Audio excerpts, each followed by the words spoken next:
party at the Oscars to the break of dawn on the stage all night, and I'll break your jaw because I'm Will Smith and I hate Chris Rock. Welcome, ladies and gentlemen, to the Miles Offside podcast, where we talk a little bit of football and a whole lot of public physical assault. My name is Chuck Bailey, and with me, as ever, for the time being, is super producer Ian Stimpson. Ian, I apologise, that sounded a lot more sinister and impending than I intended it. Just a little offhand thing you were going to say, but no, it sounded like a threat. Yeah, you're not that old, so it's fine. How are you, sir? How are things? How is life? Yeah, very well, thank you. I've actually enjoyed a little break from football, to be honest. Mm-hmm. It's been quite nice to just, I don't know, not have the relentless football. We had a sort of mini Premier League week last week, and then nothing this week, and some pointless friendlies, some not pointless playoffs, and it's been nice. It's been nice. I'm looking forward to getting back to it, but it's been nice. Maybe that's something to be said then, because it kind of like the football tapered down. So it wasn't like you didn't rip the plaster off. It was just very kind of gradual when you eased into the international break, and now we're kind of in a position where we can ramp up into it. I mean, at the point of asking a pointless question, have you seen any of the international football? I watched a little bit of England. A little bit. I watched a little bit of England. I watched the 3 Palace players be on, and then I switched it off. Yeah, of course. Friendlies fine. I thought we'd got rid of friendlies. I thought the Nations League had banished friendlies to a state of nothingness. But I suppose Southgate needs to have a tinker, I suppose, at some point. But I've got no interest in it, really. No, I mean, all the fake injuries at the minute that are going on, your Trent Alexander-Arnold and your Reece James Knox and your all that kind of thing. And going... It's an FPL nightmare, isn't it? Yeah. Half my team's orange now, and I don't know what to do. Yeah. But I am enjoying the distance and not having to deal with it. Yeah. Whilst we are on the subject of international fixtures, obviously there are a few things that we would like to mention. That team, you remember the country, the ones in the Euro final? They were really good. England? Italy. Well, England, yeah, obviously England were, well, no, that final was really good. Turgid. It was like wading through bilious sludge, and then there were penalties. Italy... I'm pretty sure I called this last week. Don't know, maybe. Someone go back and listen. You probably won't. But just believe me. Knocked out in the 93rd minute by North Macedonia. Nom, nom, nom, nom, nom, nom, nom, nom, nom, nom. Footballing powerhouse, North Macedonia. That. Exactly. Like, Italy have now not qualified for 2 World Cups on the bounce. Yeah. Concentrating on the Euros. Concentrating on Europe and strengthening there. But I mean, Jorginho has now missed 3 penalties in a row for Italy. Yeah, exactly. That's feels like the good luck charm gone, doesn't it? Mm-hmm. Yeah, your little Skippy McSkipper skip kick. Even Pickford did he hit the post against Pickford, or did Pickford save it? Oh, I can't remember. I've slept since then. I think T-Rex hand saved it, Good Lord. I don't like being churlish about these things. It's not a good quality in a person, I don't think. Is it not? Is it not? But I live in a city with an extensive Italian population, and they were not. I did not know that. Yeah. Peterborough's got a few. Like, we've got a big Polish contingent, a big Italian contingent, a big Pakistani contingent. Makes for some really good food around. I must admit, some lovely delis and stuff. But what it does make for is when you lose the Euro final to Italy, it makes it a fucking hellscape of a place to live. Yeah, and even more than normal. Yeah, exactly. Yeah, and they did not go easy on the English residents of Peterborough, and neither should they. That's neither should they. But revenge. It's not a revenge. We haven't got anything, but it's best served cold and North Macedonian, I think. Yeah. I mean, I was saying for ages, I've been off Twitter for quite a while because, you mentioned hellscapes for Peterborough, the Bird app is up there. And because of the way, there's 3 4-team brackets in Europe anyway for the final World Cup places. And the press, when Portugal and Italy got drawn in the same four, they're all going, "Oh, one of Portugal and Italy won't be there." And like every single time, as like a really petty thing, every time I saw one of those come up, I quote tweeted it, put an asterisk, and put at least one of, because I was like, this is going to happen. Like it is potential that both of them don't. And if Portugal, after Italy going, if Portugal in what would be he who must not be named last World Cup, if they get knocked out in a qualifier at home in Portugal by North Macedonia, like we all have to fucking get behind that. And if even just perfect, you talk about best of cold revenge, it's for the wink on Rooney. That's basically what it is. Wow, we have really taken a long time. All them years ago. Yeah. And somehow we've assisted North Macedonia in getting there. And I'm feeling it. I've ordered a shirt. I'm there for it. We also have, obviously, potentially Wales might get through, which is nice. Australia laboured, couldn't qualify automatically. They're now in another qualifying group where they have to beat the Kingdom of Saudi Arabia. I want to make that clear, by the way, that's the Kingdom of Saudi Arabia and not the Public Investment Fund. That is not who Australia are playing. They are not playing the Public Investment Fund. It is the one that separate. owns Newcastle. That is separate from the Kingdom. That is separate from the team, but the guy with the country and of course, because the Premier League wouldn't have let that happen. Yep, separate. Absolutely. No, it's all right. Legally, separate. And I feel like while we're on the subject of World Cup and teams that are qualified, I mean, for the first time, in my lifetime and basically in yours, Canada have qualified for the World Cup. Okay. It's always nice, have a different country in there. But, on the other side, and I feel like I should mention this because Oscar's not here, Christian Pulisic scored a hat-trick against Panama. But Harry Kane did that as well. And he is finished and a one-season wonder. So, busted flush. Absolute busted flush. It's just that the one-season wonder is sort of like Cher's farewell tour. It's just been going for 35 years, and that'll be it. In 10 years' time, Kane will be the English top goal scorer by 150 goals. He'll have won 7 Golden Boots in the Premier League, but it still would have just been for one season. And obviously, Christian Pulisic tried to do a shit celebration because he has none of what the kids call, I believe, drip. None of that. None of that. So yeah, that's international football roundup. Yeah, good. No, I'm glad you did that. You brought me up to speed there. Thank you. Yeah, you're welcome. Granit Xhaka didn't get booked against England. Weird. Okay, what sort of looking glass are we through here? Yeah, exactly. I know. That's just I didn't understand. And Mark, obviously he put the 40 grand bet on him last time to get booked. And it paid off, but just not this time. But let's talk about the real reason we're here. And I'm quite upset at the fact that when this news broke, I wanted to call an emergency podcast, but unfortunately no one joined me. And without Ian, it didn't record. And this is something that has rocked the footballing community, the world, me. I've just been sitting on YouTube watching compilations, drinking red wine by candlelight and listening to Sarah McLachlan. The man himself, Mr. Box Office, Big Mike Dean, has announced at the end of the season he is retiring. I mean, dark days.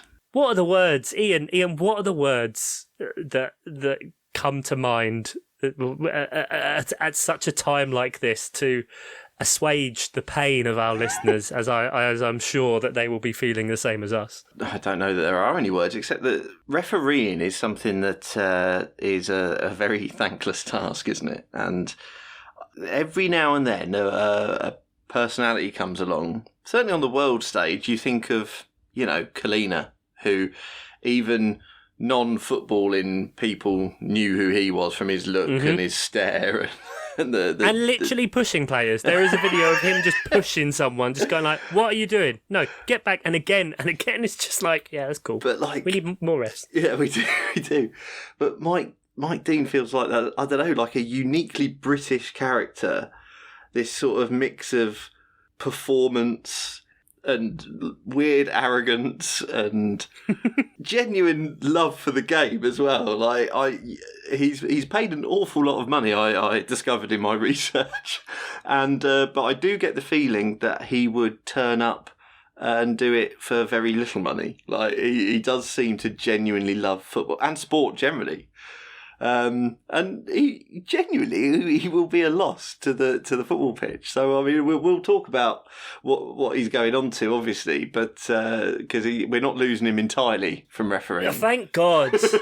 But yeah, it's a shame to not have him in the middle anymore. I feel like the biggest travesty I think that has come because Mike Dean. I don't realise this. You know, you feel like he's been around for ages, of course, but he's been in the Premier League since 2000. Yeah, and it feels like English refereeing as a whole has done him a disservice because of like the inadequacies of referees like Howard Webb, meaning that English refs didn't get to go to international tournaments. That the world hasn't got to experience Mike Dean.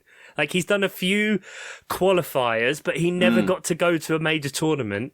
That does seem insane, doesn't it? Because he is, you know, our longest serving, certainly Premier League anyway, referee. You know, he's definitely the most well-known one that we've got. Like, and fans love to have an opinion on Mike Dean. And yeah, to think that he's never gone to a major international tournament does seem utterly bizarre to me.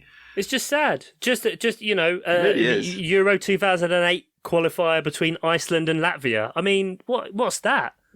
What's that? That's Not like good the Rolling Stones playing a bandstand. You know what I mean? Yeah, 100%. You don't do that. You don't book Jay-Z for a local community centre. You know what I mean? Or Well, an try, old folks' home. but... You can try. You probably won't be successful. No. You know, maybe Beyonce. Maybe she might be involved. Don't know, but yeah, it just feels like there was such an opportunity there because you have to retire from FIFA at 45 for international, and he's 53 now. Doesn't look different to when he started. No different at all. But we've had 8 years of prime Mike Dean, and he's been absolutely superb in all aspects for those 8 years. I really think he has, and I think that's why it sticks because you know you said before referee, and we're dicks to referees. We all are, and I mean that both as individuals, as a collective, as a football fan base, as a whatever. Because it is really hard. It's bloody hard. I mean, my dad's been a referee on like Kent leagues and whatever for, God knows, must be like 30, 40 years now. Ridiculous amount of time and still absolutely loves it. But, and you know, at that level, you get scored by the teams after each game.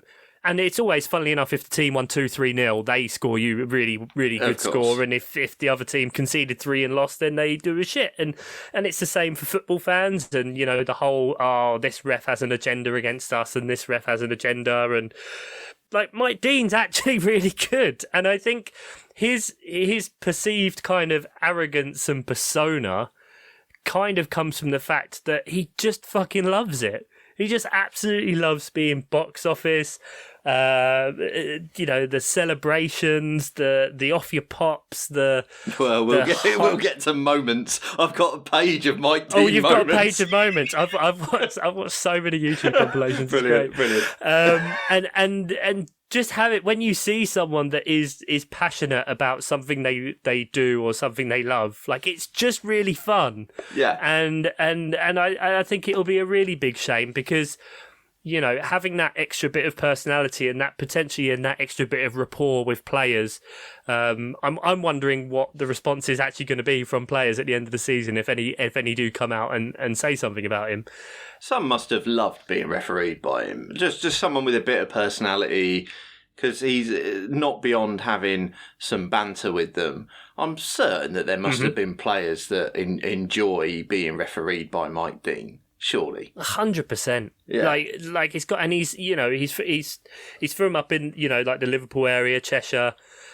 He's got that Scouse quickness and wit and cheekiness and that then becomes the persona. I mean, I was watching today. I never realised this, but he was on an episode of the Peter Crouch podcast. He was, and it just so nice and down to earth and kind of realistic about how he is as a fan of a sport and understands that. Delightfully self-aware. Like, yeah. He really does know exactly what he is and exactly how he's seen, and he doesn't care. No, but it's a conscious choice, and it's then how you put yourself out, and whether that's how it helps you to deal with that situation, and by putting on a different personality in a situation, so you feel like, right, that's kind of work me, and this is me. Like I had that feeling for years. Like Chuck was a nickname that came from work, for example, and being behind a bar and being like that, then being my like outward persona, and then when I got home being Charlie and being different and being a bit more reserved, believe it or not, and you know what I mean, and it helps you to kind of separate your life in that way. Interesting. And I kind of get that with Mike Dean, like a lot, and he's just fun. As much as people, some people were sending him death threats for sending off an Arsenal player, like his Arsenal. Of course, you get sent off. Yeah. Well, we'll get to that as well. I'll tell you what, let's almost row back, and we can do this a little bit like a proper This profile. Is your life? Yeah, like a little bit. I've only got little bits and bobs. I mean, so. we're not on camera, and I do have a red leather bound folder in front of me with his face on it. Yeah, absolutely. So we'll take it back. We'll just give some key facts, some little tidbits from his life. Because he's quite private, actually. It's quite hard to find stuff out about him until recently, as you say. Did you just say titbits? Just if we are going to row back. I know it's tidbits, but for the longest time I've said titbits because I find it amusing to say titbits.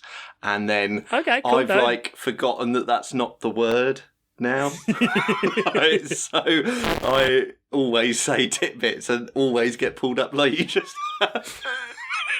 And next time I'll come to say it, I'll do the same again.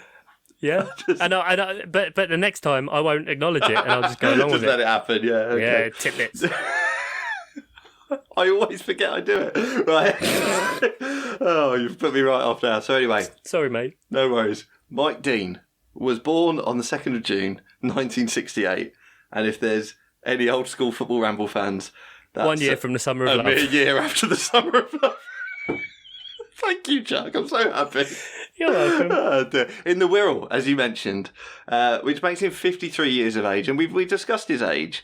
It's genuinely impressive that he's got to 53 and still managed to referee at the absolute top level of English football, isn't it? I mean, those referee fitness tests that they have to do are widely known as pretty hardcore. The referee will cover 8, 9, 10K in a game, similar to some players. So you've got to be fit, and 53. He's done well to get to 53 and not really lose any of his. I don't think there's ever been. There's been Mike Dean decisions that have been questioned for many things, but I don't think fitness has ever been something that's really been questioned. No, I don't think, and it's hard because obviously, it's the mental thing of it as well, because it's, we all know what it's like when you get a bit tired and your brain just there's just a fog, right? You try and make a really simple decision and you can't pick up on the correct words to use, or, you forget that a pen is called a pen, for example. Like, we all have those moments where you're like, this doesn't make any sense. And so, exactly like you said, the running stats for referees is non-stop and trying to be in the right position, and then also making those decisions and also having enough breath to blow a whistle.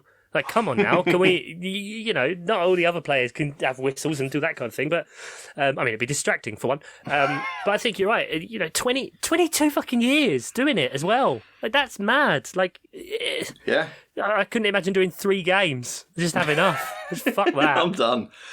Yeah, I mean, he spoke to Tubes from Soccer AM last year, and he said that, in between seasons, and he said that the only reason that he would retire would be fitness, because he said there's only so much to his experience, and his, like footballers, as they sort of slow down, they have to become even more like Teddy Sheringham was, when you're not fast, you have to compensate in other ways by positionally being very good, like you've said, positionally in that. And he said there's only so much that experience can compensate for that. So he was obviously feeling it, already and considering his situation. But yeah, as I say, I think it's pretty amazing that he didn't have any real slowdown in quality, I thought. So yeah, let's go back and he began refereeing in 1985 at the age of 17 and did like a decade of plying his trade in the lower leagues. Whilst working at a chicken factory. Whilst working at a chicken factory, he started packing the fillets for a chicken factory. Within 2 to 3 weeks, they saw his potential as a killer. And moved him on to slaughtering. Yep. Mike was on upwards of 140,000 chickens a day. 140,000 a day. Yeah, I don't think that was him individually. That's a lot, but that's what with a little bit of hard work and a bit of will and desire, we'll get you. And if anything, I think that makes sense as the perfect preparation for dealing with Diego Costa. Just surely looking him in the eyes and knowing that I can slaughter you. I have seen death. Many deaths. Many deaths. It's a lot of chicken, isn't it? It is a lot of chicken. But while he was, this is something that I struggle to marry up. But I shouldn't maybe be so classist about things. But while he was relatively young, in the Wirral and working at a chicken factory, he was into ballroom dancing. Did you know that, Chuck? I did not know that. Yeah. So he's in the past. He said he hasn't done it for a long time, but in his teenage years and early 20s, he was into ballroom dancing, and I think this makes him a shoo-in for Strictly. I mean, there's talk of him already being the favourite to be one of the celebrities on I'm a Celebrity, Get Me Out of Here, but Strictly's going to come calling. He said has mentioned that if offered, he would have to consider it. With the previous in ballroom, this is, imagine the themed dances we can have. I mean, it's going to bring a whole new audience to Strictly, surely. I would pay cash money for this. I loathe that show. Yeah, I understand that. Yeah. And it will actively switch off the television if it's on, much to my parents' chagrin when I am round there and they really want to watch it. I say no! And then I take the batteries out and I put the remote on a high shelf and they can't reach it. But yes, I would tune into every single episode and any ITV2/BBC 3, whatever extended, behind the scenes with Russell Brand and Justine Lee Collins shows that they do about. He's not on telly anymore. Shows they do. Can't get on TV for love nor money. And as much content, Mike Dean, delicious, creamy Mike Dean content. I mean, even if they did. Because the thing that's coming up now is that he's kind of, I'm sorry that you're doing a retrospective for his life, and we were concerned that perhaps we wouldn't have enough to talk about. Shock. Strap in, guys. I thought this was going to be a 45-minute episode, but who knows? But he's potentially going to move to VAR. And yes. You know how on BT Sport and other apps you can choose a camera angle? If they put a Twitch-style webcam behind Mike Dean while he's watching VAR, that would be the camera angle I would choose to watch a full 90 minutes of football. Absolutely, I agree. The problem is that would get more viewers than the games. And I think the traditional broadcasters would be rather upset about that because, I want to watch Mike Dean. Johnny Infantino is trying to say about how we get the kids into football in a different way. And Arsene Wenger's going on about, a World Cup every 14 days and all this kind of shit. What we need is, because the kids, they all love the Twitch and the live streaming and the Mike Dean, Twitch streams, him on VAR. And I will eat that shit up for £30 a month. Yeah. Yeah, exactly. More so than the football. Just so you know, Sky, if you're listening, I'm not subscribing to your services. I'm not adding your packages to my thing. But if you give me Mike fucking Dean on VARCam, I will direct debit all of it. Same day, out the door. All out my my money. bank account. Take my house. Take my child. Whatever it costs. Not my child. I would... How great would that be? It'd be so good. It would already be good enough if you could just listen to him on his headset and all that, Yeah, and get him because mic'd up. I'm absolutely convinced the way he would talk to the on-pitch referee would be disrespectful at best. Yeah. And I think it would be absolute box office. Yeah, 100%. Right, now, before we get on to the moments, because let's face it, that's why we love my team. The many, many moments there have been. But if we hit some of the maybe more serious career stuff, because as you say, when I was looking through his stuff, it is disappointing that he hasn't done the international tournaments. I also think it's a little bit disappointing domestically as well. The big games he happens to have done are just from the warrant of doing so many Premier League games. But so the first marquee game he took on was the 2004 Community Shield match, but as we all know, that's not a proper game. It's a friendly. Exactly. He was due to referee the 2006 FA Cup final between Liverpool and West Ham. But when Liverpool, and that had been announced, that he was refereeing that final. Mm-hmm. And then Liverpool won their semi-final, and it was decided by the FA that despite their, quote, complete faith in Dean's refereeing ability, integrity and impartiality, the fact that he's from the Wirral might lead to comment and debate which would place him under undue additional pressure. Right. Now... Referees don't have enough pressure. Yeah. I can't really imagine that happening now. I don't know whether that's me being naive, but that feels a bit antiquated, doesn't it? Oh, he's from Liverpool.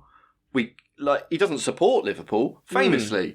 We all know who he supports with the video of him going mental. He supports Tranmere Rovers, but just taking him off of an FA Cup final because he is from Liverpool seems a bit much, doesn't it? It's a strange one, but I guess because it's hard...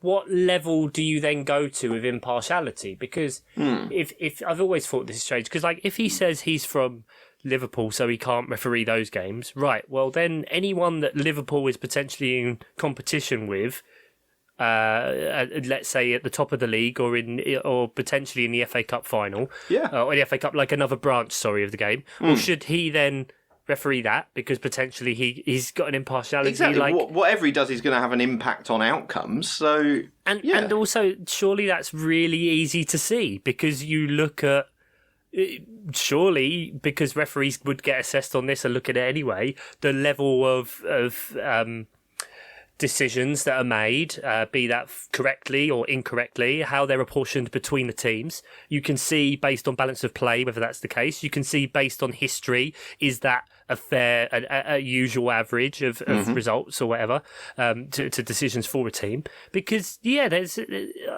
you're a professional and you're literally on TV, so it's to go for such a easy, wanton kind of, I'm going to throw this game because I'm from Liverpool and that would be a thing. I don't think that's, especially like you said, off the back of a statement where they say, oh, we fully agree and know that he would be impartial or whatever. But we don't want to put him under pressure. I'm sure he would have been, give me the pressure. Don't worry about that. Well, fucking eat that shit up, and but then I suppose it's whether then he potentially go the opposite way or whatever.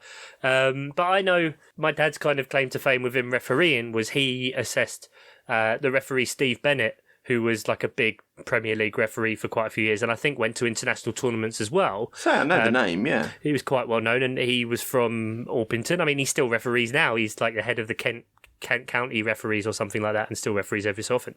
And he's also a Palace fan, and so he said you have to declare it and you have to say, and then the same kind of thing. I can't ever referee a Palace game because I couldn't be impartial. But then, to what level? So does that mean he can never referee a Charlton game, a Millwall game? Yeah, that's the thing though. He had refereed previously Liverpool and Everton games. It was just deemed that this FA Cup final was too important. But like I say, I just can't see that happening now. It's bizarre. And the thing that I thought was a bit tragic is because he said beforehand he was absolutely ecstatic. It's every referee's dream to do a big cup final. He gets it taken away for what I think is a bit of a silly reason. And then he does finally get the FA Cup final 2 years later. But it's Portsmouth and Cardiff City. It's not the same, is it? It's not the same as Liverpool, West Ham. No disrespect to Portsmouth and Cardiff City. Yeah, bring on the South Coast and Welsh complaints. But I don't think it is the same as a sort of Liverpool. I don't know. I felt that was a little bit like we've been a bit disappointed that Mike Dean hasn't been given the really big stuff. It just seems like that's a disappointing FA Cup because final. we say Mike Dean isn't box office then and doesn't get the big stuff, but Portsmouth winning that FA Cup final led to them going out of business. So in a way, always involved did in Mike the story. Dean get the bigger game? Well, yeah, that's a fair point. Yeah, Portsmouth had far too many bonuses put on because they got all these players for cheap, didn't they? And then they were on performance-based bonuses, and they were like, "Shit, if we win the FA Cup," and then Portsmouth got to the FA Cup the next year, and if they'd won that, it would have been even worse. Yeah. Good times Indeed. So let's jump forward a little bit. In September 2015, Arsenal fans launched a petition to prevent Mike Dean from refereeing their games. It's not like Arsenal fans, is it? Yeah, following a match against Chelsea. Over 100,000 fucking lunatics with nothing better to do signed that petition, which at the time, because that was when that the change.org petition thing was a thing where if you got over 100,000 it might be debated in Parliament, and everyone seemed to think that meant if it got over 100,000 it definitely would be debated in Parliament, as if they wouldn't just fucking throw it out because it's ridiculous. But so that came after he sent off 2 Arsenal players but didn't take action against Diego Costa, both of which the FA reviewed afterwards and reduced the Arsenal players' ban and gave Diego Costa a 3-game ban, so it probably wasn't his best day at the office with Arsenal there. But I mean, yeah, that is that when you've made it as a referee, when you get that sort of nonsense, you get Chelsea fans doing it with Anthony Taylor and stuff like that. Is that when you've broken through beyond the sort of referee thing to be a bit of a legend? I think that's definitely a bit of a jumping the shark moment. That like there's no turning back from that.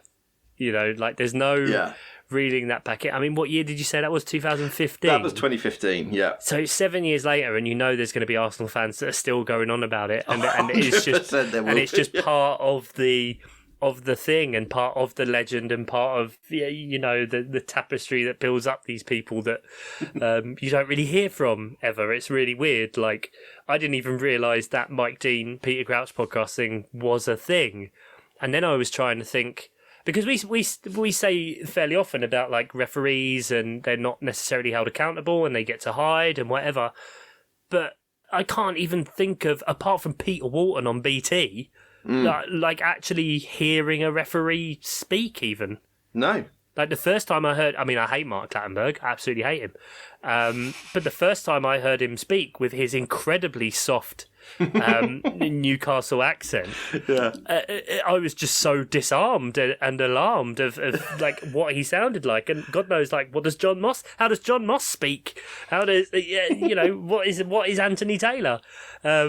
And so I think it's quite strange that then the only time you see this person is someone that kind of, especially when they're wearing black as well, that just kind of buzzes around like a fly on the pitch, occasionally making noise and potentially pissing you off, And I think it's strange. Like, do you genuinely think that if we got to hear from referees more, not necessarily like having to justify all their decisions, but do you think that might make things better? I don't know. Not to take it on the serious tangent away from Mike Dean, but just like I would have loved to, like over the last few years, just to have heard more from him.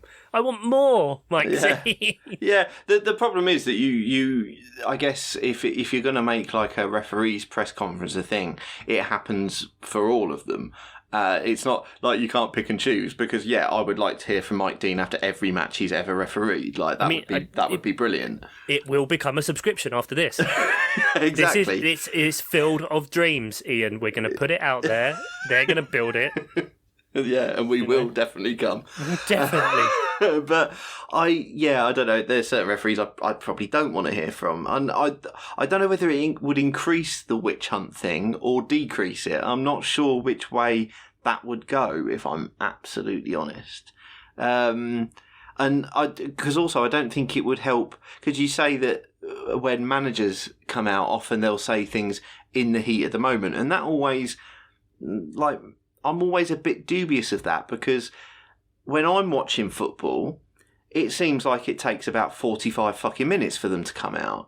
And I've sometimes worked on football matches, and you're like, for fuck's sake, what are you doing in there? We all want to go home. Come the fuck out. And you've got time to cool down. Like, but what I'm saying is that it's always the discourse of they said things in the heat of the moment. Would you get the same from referees? Would you get a balanced, nuanced? I don't know. I don't know if it would help or hinder, but I understand exactly what you're saying. There are certain personalities in the game that we have not heard enough from, because I agree in the sort of in setting up for this podcast, I've sort of listened and watched a couple of things, and even though I'm not sure he's my sort of bloke, like I'm not sure I'd survive going for a pint with him because I think his sheer force of personality might overwhelm me. I really enjoyed it, and it's a shame. It is a shame we haven't heard more from him. Yeah. Like it feels like he's got to the senior point now. I mean, so senior that he's retiring from the actual middle of the park game. But that he can do these things, he can do these media appearances, and either not get bollocked or he's too big to care. Yeah, but it is a shame we've not seen more of him. Because it does feel like the way they try and protect referees is to hide them away even more, and then that just I don't know. It's like. It's like how maybe especially people that have listened to this might have experienced through COVID, right? Is that if you've started a job and worked with people and you've only been doing stuff through a screen, like on a Teams or Skype or Zoom or whatever, and this is how you get to meet people, and you see how they are a certain way, and then the screen switches off and you're like, well, I don't really understand that, like I don't get that person and whatever, and you start to formulate that image in your head of what they're like, and then by spending more time face-to-face or just more time generally chatting out, then you get like a more rounded image and a bit more humanized. But you know, I've been very critical of this weird, like the whole VAR versus ref thing, right? Where they say it's about getting the decision right. Well, it's not. It's kind of about the deification of this person who is in control. That's it. Yeah. It has to absolutely be about how this one person has full control and responsibility for all the laws and the actions that happen on this pitch in a weird fucking way. And by doing that and then having them completely separate and having this thing where like managers can't question them on the pitch without getting booked, or you know, they just get hidden away for a couple of games and then get brought out, that's the only interaction that you have with that person, and therefore, you know, it means that vitriol, that anger, that displeasure at seeing them, that weariness that, oh, is this referee again, like just exists in a constant, and means that, you know, a ref having a good game is never noticed, ever. Yeah. Because you're not really... it sounds stupid, like you're not really rooting for him. There's no personality there other than someone wearing black or whatever luminous colour they're wearing this week who just is on the pitch. I don't know. Well, yeah, I understand exactly. I mean, we low level have the same joke going in the job I do, which is sound engineer for TV. Like, you only notice me if I fuck up. Like, no one ever notices that. No one ever watches TV and goes, good sound. And I include directors I work with. Like, you know, they will always go, oh, well done, everyone. That looked great. Yeah, how the fuck did it sound, mate? But you don't get noticed unless you fuck up, and that is completely the same with referees. You so rarely hear, unless it's been a derby and they've managed it particularly well, you so rarely hear that referees had a good game. And Mike Dean's had a lot of good games. He's had a fucking lot of good games. I mean, probability states he's done a lot of games. Yeah. I mean, he really has. We're talking over 500. Over 500 games, and let's talk cards. Cards. So, by mere virtue, we celebrated Ashley Young getting his 100th red card. Oh, we did. Yeah, that was his 100th, wasn't it? A second book of ball for Ashley Young. And what a time it was! We were waiting for it, and he was on 99. You thought it's gonna happen, and he did it. Bless him. I think he's the only referee to have sent off Ashley Young. I think Ashley Young's been sent off twice, and I think it's both Mike Dean. Really? I'll double check that before I put this out, but I think don't I read bother. That. Now, the completist in you, Chuck, I think will like this. If you go to theanalyst.com, there's an exhaustive list of Mike Dean's 114 red saw that when I googled. Did you? I only just found it before we started recording and thought, if I start down this thread. It's good. Starts with Nobby Solano. We won't get recording. This is what I'm really looking forward to. Like, it's going to make me... This is genuinely, when I heard and saw that Mike Dean was retiring, I was so sad. But now, like, thinking about it, the amount of Mike Dean content that's going to get generated... that we can start to enjoy. Yeah. That I can start really... Every Mike Dean Premier League red card in chronological order. That's got something for me, something for you, something for Oscar in that. It's so good. Like, it ticks all of our boxes. Yeah. I thought there's some good reading there for later. I just picked out, as I was going down, just like red ones I recognised and stuff. But yeah, good stuff there from the analyst. Really enjoyed that. So all I've really got left is the moments, and I think I'll sort of maybe throw to you because I don't know if you've done what I've done and written some down, or whether you've just got Mike Dean moments ready to go, as a lot of people have. So I think, what are your favourite Mike Dean moments? I think it's got. You start from the walkout, the camera angle, the seriousness, the fetishization of the football on the plinth, and the camera really close in, and probably whatever it is, Clive Tildesley being like really serious and doing this, and it's live if that's even him, and then you just got Mike Dean walking up. Martin Tyler, that's the one. Mike Dean just pulling a face like, what the fuck is this? Like. Proper grimacing. Like, is this thing gonna, like, when I lift this ball off, is it gonna shoot fireworks out of it? Is this thing, like, why are we doing this? What was wrong? What was wrong with me just bringing a ball out of the changing room? Yeah. Why does it doesn't even have a sponsor on it. It's just, you know what I mean?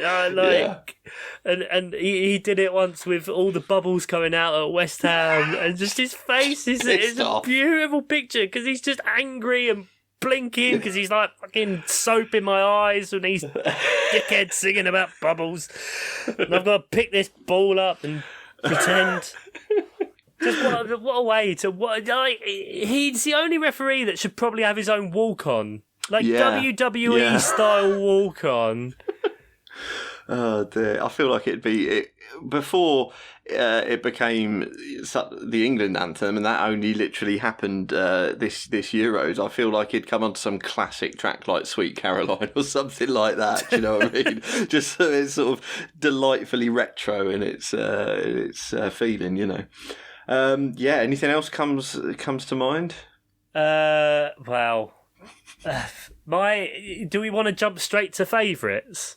Yeah, why not? This has been scattergun. Let's go straight to your favourite. It might be the same. For so many reasons, it's Off Your Pop. Of course, right, okay. I didn't necessarily think you'd go that way, but I should have realised because is it Lewis Dunk? It was Lewis Dunk. Oh, it's so good. I think in the season where he got like 3 red cards and 5 own goals. Fucking hell, yeah. FPL, he was a nightmare. Yeah. Yeah, and Mike Dean did a no-look, second yellow, Off Your Pop. You're clear as day on the cameras, no arguing from the player. Yeah. And it just that encapsulates him so much. You say like the no look yellow cards and the look on his face, just like a disappointed parent. Like I can't even look at you right now. You know what you've done. He couples that with like he flicks the card between his like second and third finger. He doesn't even like necessarily hold it. Like it's a flick of the card out of the pocket. No look. I mean, if you look up panache in a dictionary, I feel like that's what it's going to say. It's going to have a picture of Mike Dean just going, and not with his thumb, with his second and third finger, flicking out a no-look yellow card. Just as nonchalantly as he's flicking a cigarette. Yeah, exactly. Yeah. That's probably why actually the second and third finger works. Actually, yeah, it's a James Dean style sort of. It's just unbelievable. But yeah, of course. So Lewis Dunk, Off You Pop. That is absolutely classic. Just you know what you've done. Off you pop. Yeah. Exactly. Now, this one I didn't look up, but I remember hearing about it on Football Ramble a long time ago, and I think it was Dean. If I'm misrepresenting this, then I'm sorry, but I think it was him that when he was sending off a player, it was a long way away from him, and he goes, "Come here, come here, come here, come here, come here, come here, red." I'm sure that was Mike. If it's sure not, it certainly sounds like him. Well. I will double check that. But yeah. So. Right, what else have we got? I mean, he's done slapping substitutes on the arse as he sends them on, like he's the fucking gaffer. Yeah, like Adnan Januzaj back in the day coming on for Marcus Rashford. Just a little slap on the arse, someone else, running past them. Yeah, just a quick tap. Just let them know you're there, Mike. Let them know you're there. Exactly. They're going to know it's you, because no other referee would do that. The hiding the ball from Sergio Aguero. Whenever he gets a hat trick, he seems Mike Dean seems to like to hide the ball from him. Yeah, pops it up his shirt. Pops up his shirt. Very tight shirts. Yeah, really tight. Really tight. Like such a tight shirt, but also such an expandable material that the ball would also fit, but then not able to get out. And you're just thinking. Aguero's probably thinking, that's really sweaty now. If I've been running around for 90 minutes, my back is sweating. Yeah. There's a river going down my spine, and now you've just put a ball. Aguero probably went in and went, can I get another ball? We didn't just play with this one. Can I get a different one? Or at least a squeegee? Speaking of Aguero, actually, Mike Dean didn't he referee the City QPR game? That game, yeah. He had to book Aguero afterwards. He booked him. He booked him for taking off his shirt during that celebration. But that was another thing I noticed. That again, I'm just going back to the content I've had, the Peter Crouch one, because they asked him about that. Yeah, and he said if it was a second yellow card, I think the way I took it was that he wouldn't have booked him. He said he would have thought about it or something like that. Yeah, and he would have taken a hit on that one or something. And now I took that to mean that he wouldn't have booked him. Yeah. But now I'm thinking maybe he just would have just been like, this is fucking great. Yeah, it's hard to know which way he would have gone with it, really, because it would have been serious public enemy time if I sent off the goal scorer of that fucking goal. It probably really irks him that he refereed that match, because it's such an iconic moment in Premier League history, and no one remembers that it was Mike Dean, Yeah. Yeah, it probably does actually, because the referee's role in that game does seem. Well, although it was all kicking off at one point, weren't it? With Joey Barton, they went down to 10 men. QPR were ahead and then went down to 10 men late. That's why. That's why it was also so iconic. Yeah, I might need to watch that game back and check out Dino's involvement, because I'm sure it was bigger than I'm remembering actually. But yeah, he probably is annoyed now that he didn't give Aguero a yellow earlier in the match. That couldn't have then been a second yellow card. Yeah, I imagine so. But then, I mean, there's just the sort of classic stuff that the always seem to do, like just outrageous stances when giving penalties. The Raheem Sterling one. Yep. Yeah. I'm doing it now. I'm doing the pose. Yeah. And then so proud of himself that Bent legs, I've given it. Yep. End the pose. Right. I'm going to walk this way now. such purpose. Just can. Yeah. Shouting down John Terry when I can't remember who it was he was going to send off. And he was about to raise the red card, and John Terry sort of tries to put his hand down, like that's going to fucking stop him. And he just fucking goes out, shouts about him, and I can't lip read as well as the off you pop moment. But it's he's telling him where to go. Something like, "What are you doing, John?" He says, "John." That's amazing, isn't it? What are you doing, John? What are you doing, John? Oh, man. Anytime any footballer touched him. Yeah. Yeah, absolutely, Any time any footballer came near, he's just like this look of, like they'd be talking and obviously pleading their case, and he's just looking at the touch, looking at the player, looking at the touch, looking where he touched. Like, what the fuck are you doing? Just backing off. Did it with Arteta and laughed like, why are you touching me? Yeah. But then would do things like, oh, let me have a sniff of the vapour up that's on the assistant referee's chest. That's a bit weird, Mike. Right, we're going to shake hands now. It's a weird thing to do, Mike. We haven't. So probably the top of the pops on the moment. Top of the off you pops.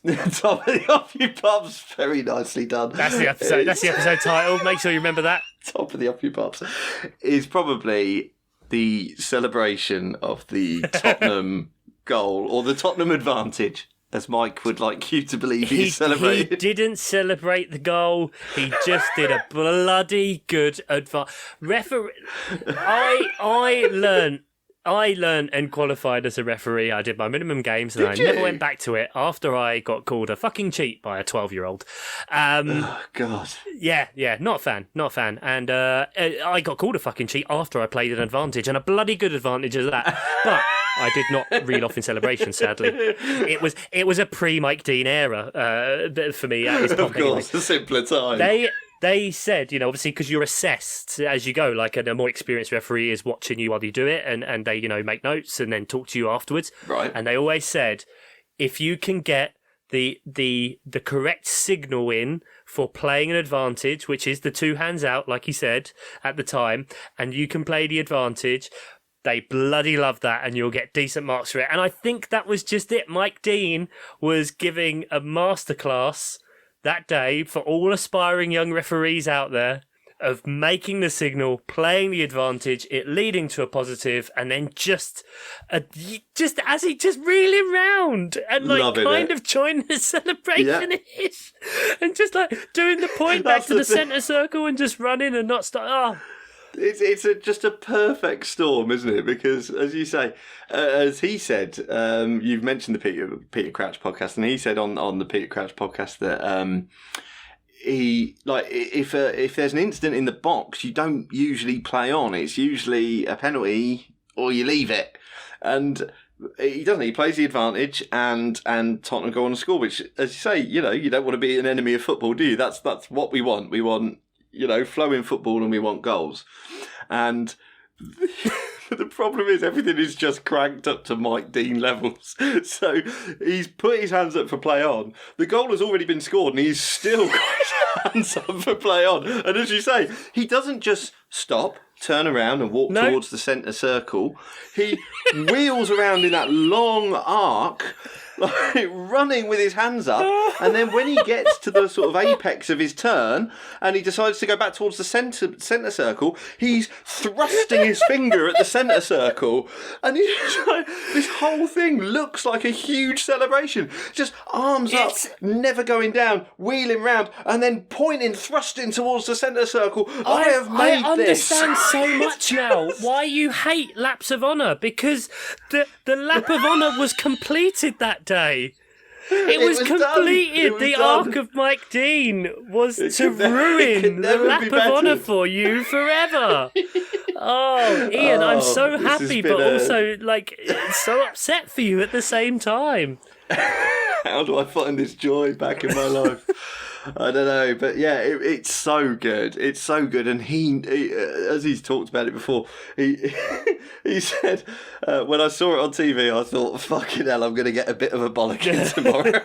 It's the most bizarre Mike Dean thing I've ever done. I don't know if it is. I don't know if it is. It's the little, it's like the little things, the stuff that you remember, but it just seems so insignificant at the time, but every time it happens sparks joy. every time the ball goes near him, nutmeg. yes, he fucking loves it. Even if it's like going to the side of him, he will make a point of stepping over it. Not doing it. I will go. Yeah, I will not move I will away. risk touching it to make sure that I get. If you're going to need to have a drop ball, you're going to have a drop ball. But I'm bloody doing this. Regardless, yeah. Oh dear, you've cheered me up a little bit, Chuck, during this, because I hadn't contemplated what you said earlier, that his retirement or his move into VAR and, let's face it, eventual retirement will mean that we get media appearances. And I had not considered that as an upside of his retirement. There's got to be, yeah, they have Peter Walton on BT, which just helps nothing. No. Because it's just another referee that you can berate. Yeah. And that's all he's there for. Just a lightning rod. And he will only ever agree with the referee on the field. So that's it. And Sky Sports could get Mike Dean. Mike Dean could do that. Mike Dean could just get him on Twitch, for fuck's sake. It's such a genius idea. Money to be made. Give him an OnlyFans account, for fuck's sake. Oh, sign me the fuck up. I'll pay $7.99 a month. Yeah, fuck it. I'll keep tipping him. It's what we need, and so it's the fact that how does this work? Does it mean that by Mike Dean becoming, whether it's the head of VAR or whatever, we're not necessarily seeing anything concrete at the minute. We're just kind of seeing it's a senior role. We just assume he's going to sort it all out.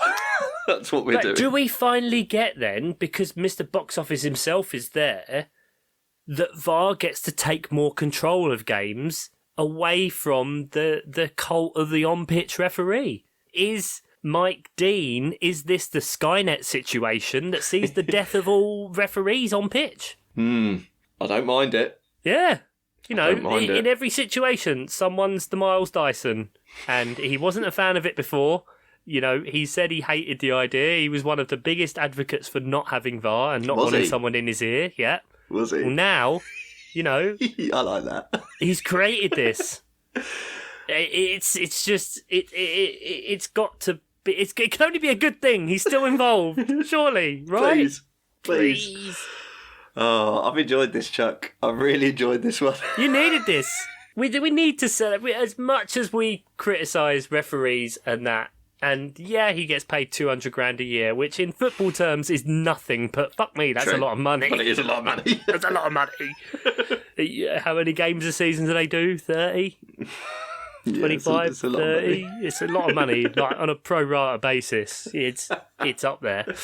But they're absolutely thankless. And I think if more referees had that presence, had that persona, had that clear love that doesn't seem to be like, I don't know, some referees where it's like, oh, I'm getting revenge because I didn't get picked at football kind of attitude. Do you know what I mean? Yeah, like, you get that kind of energy with some referees. That's super harsh because, as you say, I think anyone that goes into refereeing, which £200,000 aside, for the vast majority of referees is a thankless task, as you say, you have to love the game. Surely. And it might be true that referees might get into refereeing because they couldn't excel at the game themselves. They still fucking love football. You don't turn up and get shouted at by 22 blokes non-stop and the crowd. And the 30, 40, 50, 60, 70,000. Exactly. If you don't fucking love football. We can't go without not mentioning that amazing video that came of him at a Tranmere game. Of course. I feel like it was in a cup competition. It was a playoff. I don't know whether it was a semi-final. I think it was a semi-final against Forest Green. Yes. Yeah. Okay, that makes sense. Absolutely went ballistic. Standing on like a barrier and everyone's going mental around him, but then just in the throng of chaos, just one man stands above all else. The one above all others. He knows who he is. Yet he's still willing to put himself up and above everyone else to do that. Fist grabbing, pointing, celebrating more than anything ever, and just showing. I think that was a bit of a turning point for a lot of people. Yeah, I agree, think because before that you just had on pitch Mike Dean, and then you were like, holy shit, Mike Dean just fucking loves football. Yeah. And is just a and normal has person. admitted to singing "The Referee's a Wanker" when he's been at Tranmere games. Well, I mean, if anything, he's best positioned to know if that, you know what, yeah. he is a wanker. This guy definitely is a wanker. Yeah, I mean, there's so much still to come, I think, with Mike Dean. I looked to try and see what games he's going to be on for the rest of the season, but they're not announced yet. I hope he gets the FA Cup final. That'd or be something. Good. He's got to get a good send-off, hasn't he? Yeah. He's got to get something big. Have him in a guard of honour. Giving everyone gets a no-look yellow card at the end of the match. Flick, flick, flick. All of you. And yellow cards all round. You know, just to sum it up in this great Guardian article by Gary Blendenning or whatever his name is, it rounds off the article. There's some great quotes in there, but it rounds off the article that Dean is as well placed as anyone in the country to help iron out the kinks that continue to bedevil VAR and its use in English football. And if anyone can master the art of no-look video assistance, it surely is him. Oh, that's lovely. Yeah. We love you, Mike. Hopefully one day I get to meet you. Hopefully one day I get to be like you and be up there. We hope this has been a proper tribute. I think. And yeah, I hope we get a Twitch channel out of it. For fuck's sake, I might start messaging him every day. So, Mike, do you know about Twitch? Do you know what this is? Do you want to reach more people? Maybe I could be Mike Dean's PR. Who fucking knows? Definitely. I just love it that much. Thank you very much then for indulging us. We would round up the fixtures that are coming for next week, but I can't be bothered. And my face hurts so much. I haven't smiled. I don't think I've stopped just smiling. Talking about Mike Dean. Absolutely.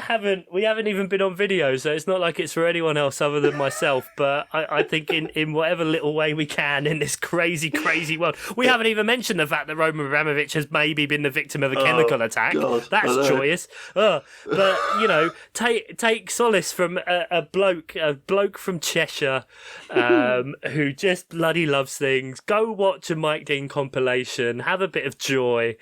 Thank you very, very much for listening. Take care, Ian. Cheers, Chuck. I've really enjoyed this one. Thanks, mate. It's been great. We hope you have all enjoyed that. Shout out as well to our producers, Johnny Worthington, Nate Whittam, Mark Daffin, Sam Danby, Jeff Pedder, Andy Penpraise from Sutton. And from each and every one of us, we send all of our love, friendship, whatever, hugs, kisses, everything to our very good friend and Patreon, Mr. Tom Townley as well. We hope this has brought you a little bit of joy and a little bit of laughter as well, mate. Take care, everyone, and bye-bye.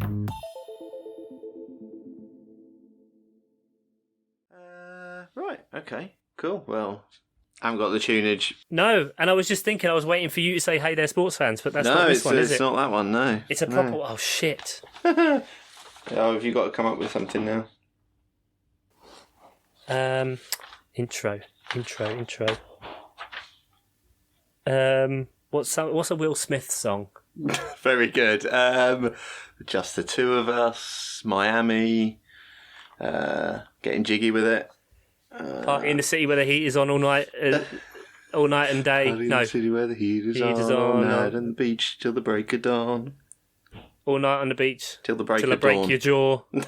Welcome to the Oscars, where I slap Chris Rock in the face. Okay. It's lovely to see the sausage being made, Chuck, I'll be honest. No, I'm just, you know, I'm glad I invited you for the tour of the factory, you know? Absolutely, Because you were leaning over the vat and something slipped out of your pocket and fell in, and inexplicably you made the recipe better. I'm happy to be the grain of sand that the pearl was built around. The irritant that kills the oyster that is this podcast. Delightful.